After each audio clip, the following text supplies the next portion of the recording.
இது வந்து இன்னைக்கு நேற்றுக்கு இல்லை, இது வந்து 2021 2026 கிட்டத்தட்ட 5 வருஷ காலகட்டமாக வந்து சங்கீதா வந்து அவங்க அவங்க அந்த கஷ்டங்களை வந்து ஒவ்வொரு நாளும் வந்து தாண்டி தாண்டி வந்துட்டு இருக்காங்க. இப்படிப்பட்ட சூழ்நிலை தான் விவாகரத்து கேட்டிருக்காங்க.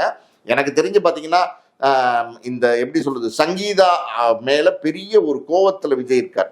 நியாயமான கோவம் கிடையாது. எதுவுமே விஜய் சைட்ல இருந்து பண்றது எதுவுமே நியாயம் கிடையாது. ஒரு கட்டின மனைவியே ஒரு நடிகைக்காண்டி வந்து இன்னைக்கு வந்து கலட்டி விடணும், அத்து விடணும், விவகாரத்து பண்ணணும்னு நினைக்கிறது ரொம்ப அநியாயமான ஒரு விஷயம். ஆனா அவர் வழக்கமாவே பார்த்தீங்கன்னா ஒரு பிஹேவியரே ஒரு ஷேடிஸ்ட் பிஹேவியர் தானே அவருடைய பிஹேவியரே இருக்கு. பல இடங்களை நம்ம பார்க்குறோம்ல, இந்த லைட் ஆஃப் பண்ணி போட்டது வச்சது போனது இதெல்லாம் நம்ம பார்த்தோம்ல. அந்த மாதிரி வகையில பார்த்தீங்கன்னா இப்ப கரூர்ல செத்து போனவங்கள இப்ப வரையும் போய் பார்க்கலையாங்க. அவர் பார்க்க மாட்டார் சார், அவர் பார்க்கவே மாட்டார். அவங்க வீட்டுக்குள்ள அந்த மக்கள், அந்த எளிய மக்கள், அந்த கூலி தொழிலாளி எல்லாம் அவன் முட்டாளுதான், அதுல எனக்கு எந்த சந்தேகமும் இல்லை. போய் ஒரு சினிமாக்காரனுக்காக தான் குழந்தைய பறி கொடுத்துட்டு வர்றவன் என்ன சொல்றது. ஆனா நம்ம மக்கள், உழைக்கிற மக்கள் இப்படி ஒரு சினிமா நம்ம வருத்தப்படுறோம். அந்த மனுஷன் போய் அவங்க கையை பிடிச்சு, அம்மா ஏதோ நடக்கூடாது நடந்துருச்சுமா, நான் இருக்கேம்மா உங்க வீட்டு பிள்ளையான்னு ஒரு வார்த்தை சொல்ல மாட்டாருங்க, சொல்ல மாட்டாரு. கமலஹாசன் போனாருங்க, ஒண்ணுமே இல்லைங்க. பாலாஜி போனாரு. கரூருக்கே இப்ப பிரச்சாரத்துக்கு போக மாட்டேங்கிறாரு. அவர் எங்கேயுமே பிரச்சாரத்துக்கு போல. போனதே ஒரு 7-8 இடத்துக்கு தான் போனாங்க. லீவ் ஸ்கூல் பசங்க கூட இப்படி லீவ் போட்டது. அதுதான் ஸ்கூல் பசங்க லீவ் எடுக்கிற மாதிரி லீவ் எடுத்துட்டு இருக்காரு.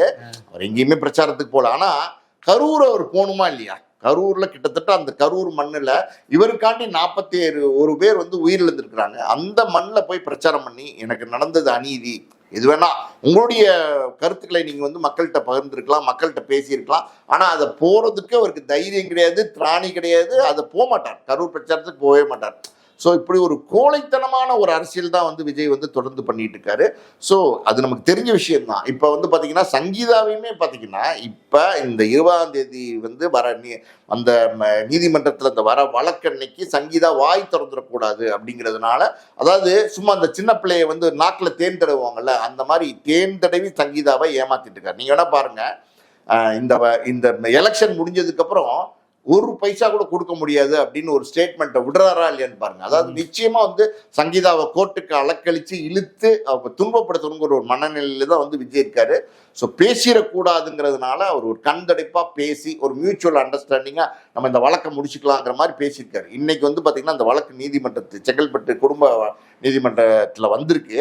அதில் வந்து கான்ஃபரன்ஸ், அதாவது வீடியோ கான்ஃபரன்ஸ் வந்து விஜய் சங்கீதா 2 பேருமே வீடியோ கான்ஃபரன்ஸில் வந்து ஆஜராயிருக்கிறாங்க.